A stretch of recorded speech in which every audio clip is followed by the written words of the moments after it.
Salut l'équipe et bienvenue dans cette vidéo d'analyse de projet. Donc on est sur pal.ai.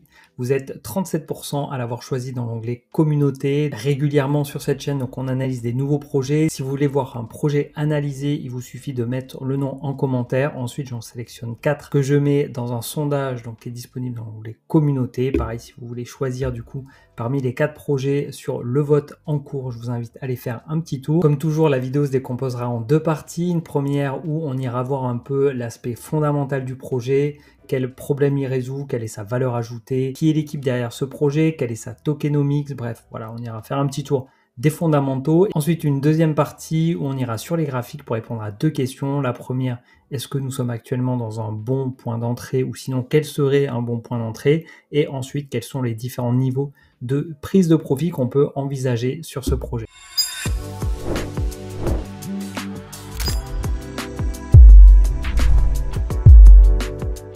Bienvenue sur La Crypto by Joe, je m'appelle Jonathan, j'investis dans les cryptos depuis 2017 et depuis 1 an maintenant, je partage mon expérience sur cette chaîne YouTube.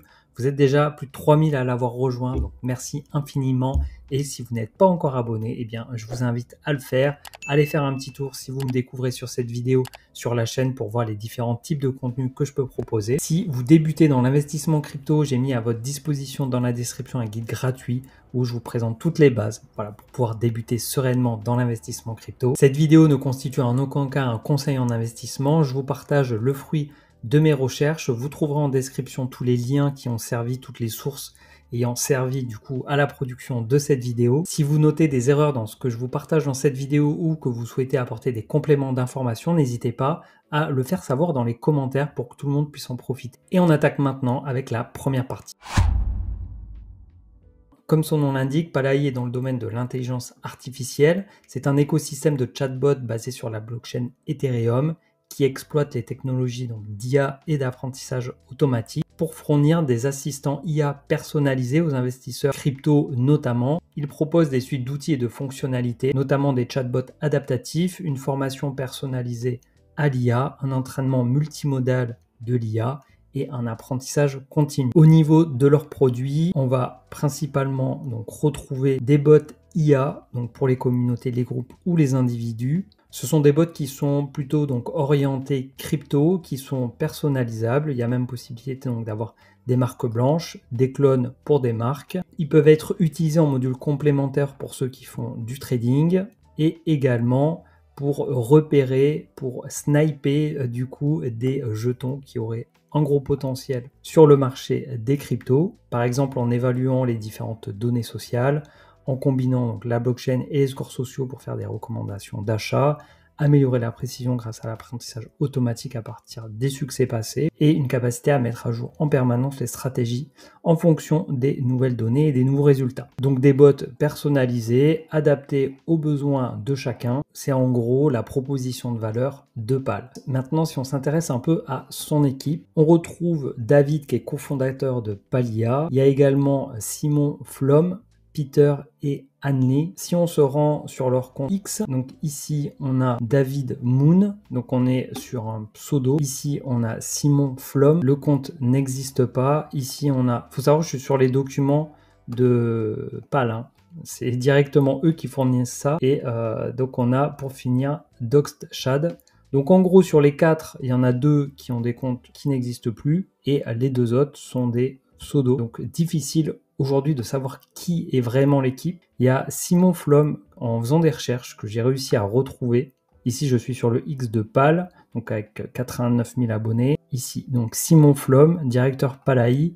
Et en faisant des recherches sur Simon Flom, je suis tombé sur 7 personnes qui bossent chez Turbo Fédéral, qui est spécialisé dans l'intelligence artificielle, AI Platform, AI Stratégie, voilà. Mais il ne fait pas mention de PAL, Turbo Fédéral, qui est spécialisé également dans l'intelligence artificielle. En fait, je suppose que c'est lui par rapport à sa photo, puisque dans les différentes recherches que j'ai pu faire à un moment donné sur Palia, je suis tombé sur cette photo de profil. Donc voilà, peut-être c'est lui, peut-être c'est pas lui, je sais pas. En tout cas, c'est la seule personne que j'aurais du coup retrouvée. Donc, il manque de transparence sur l'équipe à l'origine du projet et qui du coup travaille travaillerai dessus. Parce que là, je suis sur le médium de PAL. Ça manque un peu de consistance et de profondeur. Et puis quand je vois ici les conseillers et les partenaires, je vois rien de spécialement intéressant. Partenaire avec CoinMarketCap.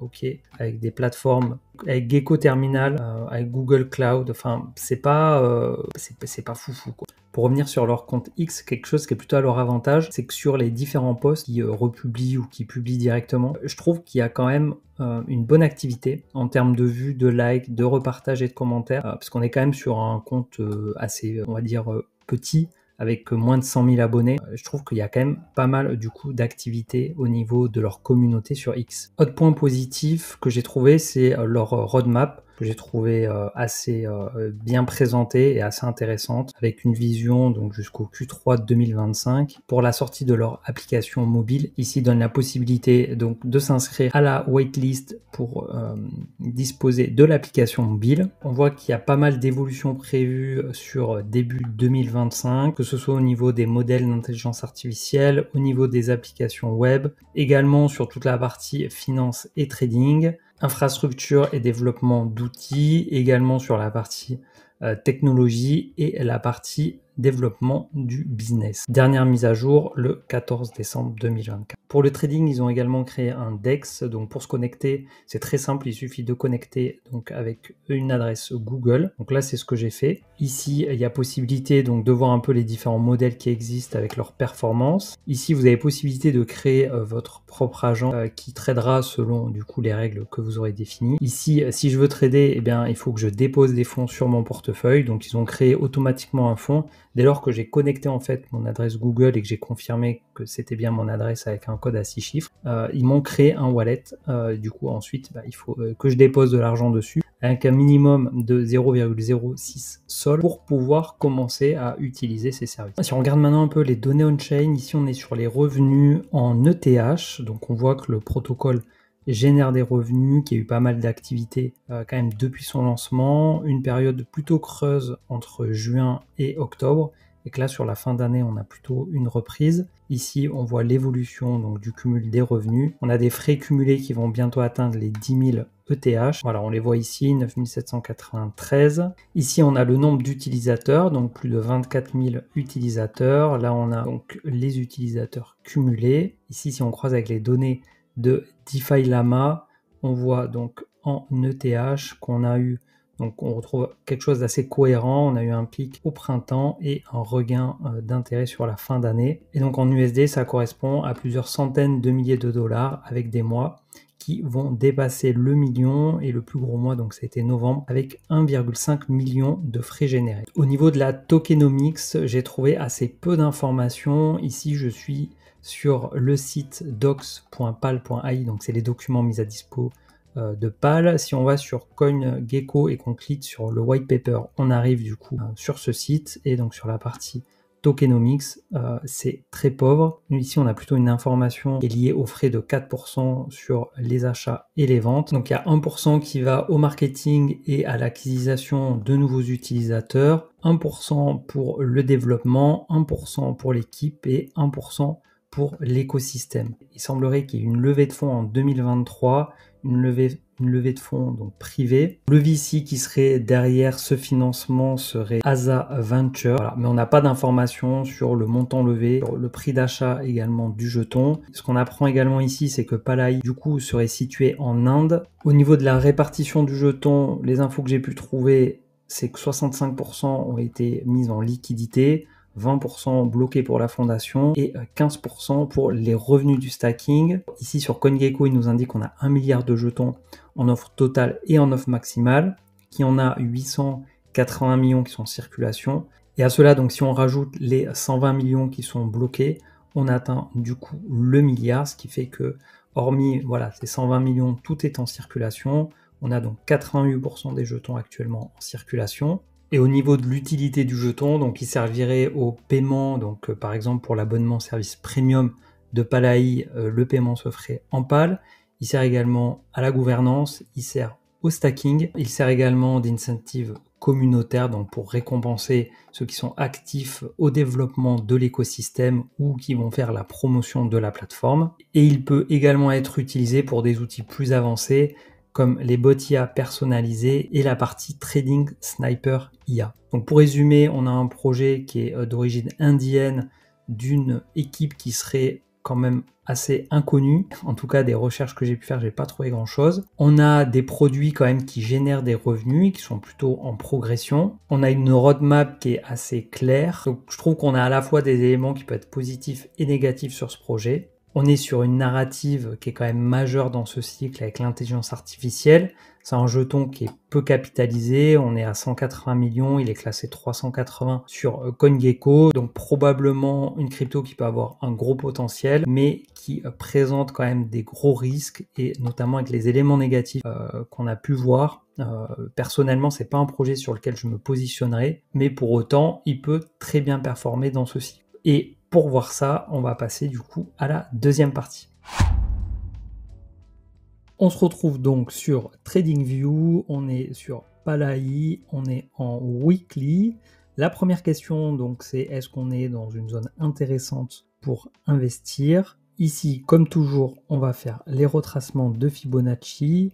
On prend le point bas, le point haut. Donc on a ici la zone de rechargement long terme en dessous des 0,618 et la zone vraiment sympa en dessous des 786. Actuellement on est à la frontière entre ces deux zones, donc d'un point de vue investissement long terme on serait plutôt dans un bon moment pour investir. Si on considère que PAL est une bonne crypto ou du moins une crypto qui a du potentiel encore sur ce cycle et sur laquelle on voudrait s'exposer techniquement par rapport au retracement de Fibonacci, et je dirais que c'est plutôt un bon moment pour se positionner. Cette semaine, on a une correction qui est relativement importante sur le marché crypto, relativement parce que ça reste quand même assez courant. On voit qu'on a eu une première impulsion haussière au moment du lancement du jeton. Ensuite, ça a consolidé, ça a explosé à la hausse. Ici, on peut voir que ça a pris 650%, donc on est sur un x7, x8. Ensuite, cette hausse, eh bien, il a fallu la digérer. On a eu une baisse prolongée et continue du jeton PAL jusqu'à trouver le bottom local ici autour des 0,15. Il a été retesté ensuite ici et on était du coup peut-être sur une nouvelle impulsion haussière avec un retournement peut-être des plus hauts qui vont être toujours plus hauts. À voir du coup ici si le bas est plus haut que le précédent ou ici on va faire un plus bas que le précédent. Voilà, en tout cas un bas ici et ensuite un plus haut que le précédent, voilà, pour indiquer un retournement de tendance. J'efface tout ça. Au niveau du RSI, on était monté ici jusqu'à 88, ici, là, sur le sommet du mois de mars. Ensuite, on a évolué autour des 50, tantôt en dessous, tantôt au-dessus. Là, actuellement, on est juste en dessous, autour des 47. Ici, si le marché se poursuit et que l'IA reste une narrative forte dans ce cycle, il est probable du coup de voir le jeton s'apprécier. Ceci n'est évidemment pas un conseil en investissement. Ensuite, pour évaluer les différentes zones de prise de profit, on va aller faire les prolongations de Fibonacci. On va chercher le point bas, le point haut et le point bas. Autre chose que je voulais vous montrer, c'est au niveau des volumes. Si on regarde ici, donc on est sur Messari, qu'on voit les volumes échangés sur PAL, on voit que sur cette semaine, il y a vraiment une explosion des volumes. Quasiment 300 millions, on va, je pense, probablement dépasser les 300 millions sur cette semaine, alors que la crypto est capitalisée 180 millions. On a vraiment en ce moment des jetons qui changent de main, malgré la chute actuelle, ça rachète très très fort. On a une baisse qui est quand même significative, de quasiment 50%, et des jetons du coup qui changent de main, qui génèrent beaucoup de volume. Au niveau de son potentiel, donc on l'a dit, sur l'IA, on est quand même dans une niche de l'IA, puisqu'on est particulièrement sur des chatbots, même si on a vu que PAL se diversifie avec Index, il y a également quelque chose qui est en train de se mettre en place au niveau du partage de GPU, donc de puissance de calcul. Le cœur du business de PAL reste quand même les chatbots. Et donc au niveau de son potentiel, aujourd'hui il a 180 millions de capitalisation. À combien pourrait se capitaliser ce genre de projet, c'est quand même difficile à dire. peut-être quelques milliards sur un moment vraiment euphorique et probablement de top de marché pour pouvoir rentrer du coup dans le top 100 voire le top 50. Je ne le vois pas au-delà. Ce qui fait que je pense que x10 ce serait quand même déjà une très belle perf sur ce jeton. x10 donc à 20 centimes ça nous amènerait aux 2 dollars. Donc autour des 2,618. Si j'étais investi sur ce projet, je pense que j'irais pas forcément trop au-delà, peut-être un petit moonbag au 3,618 si vraiment j'étais joueur. Je rappelle que en ce qui me concerne en tout cas, si je vais sur ce type de projet avec des petites capitalisations, c'est que je prends beaucoup de risques, donc c'est aussi que j'attends des retours sur investissement qui soient conséquents. C'est quelque chose qui est pour moi très important à juger parce que si je prends beaucoup de risques pour faire peu de perf, du coup ça sert à rien. Autant rester sur Bitcoin où je considère qu'il n'y a quasiment aucun risque, où il y a très peu de risques en tout cas à être sur Bitcoin. Donc va falloir aller chercher de la surperformance. Bon, déjà x10 ça surperforme déjà, je pense pas mal Bitcoin qui fera pas 10 sur ce cycle. Donc du coup, je prendrai ici le palier 1 pour 20%. On serait autour de la TH, autour des 0,809 dollars. Ensuite au 1,618, autour des 1,50$, je mettrai le palier 2 30%. Ensuite ici palier 3 également à 30%. Et donc pour finir, un dernier palier plus joueur au niveau des 3,20$, ce serait le palier 4 à 20%. Ça nous amènerait donc environ sur un x16 et en termes de capitalisation, si voilà, à un moment donné c'est atteint, on serait sur 2,9 milliards de dollars. Je juge la probabilité que ça arrive assez faible, mais voilà, c'est pas non plus impossible. Après, sur ce genre de projet, on ne sait jamais trop ce qui peut arriver. Plus la capitalisation est petite, plus le risque est élevé. Ça peut très bien partir à zéro rapidement si on apprend voilà, quelque chose de fou sur ce projet. C'est pas non plus impossible. Comme vous savez, dans la crypto, ça peut aller très vite. Si on revient ici, par exemple, sur cette bougie de la semaine du 11 novembre, en fait, elle fait suite à une information comme quoi Palahi allait intégrer l'alliance Asie, donc avec le jeton actuellement qui s'appelle toujours FET. Et donc ça a créé une panique en fait, puisque la communauté n'était pas au courant. Ça a chuté de moins 70%, touchant les 10 dollars. Pour calmer un peu la panique, donc Asie a déclaré qu'il s'agissait d'une proposition et non d'une fusion, et PAL a soumis ce choix à sa communauté, donc il a refusé d'intégrer Asie.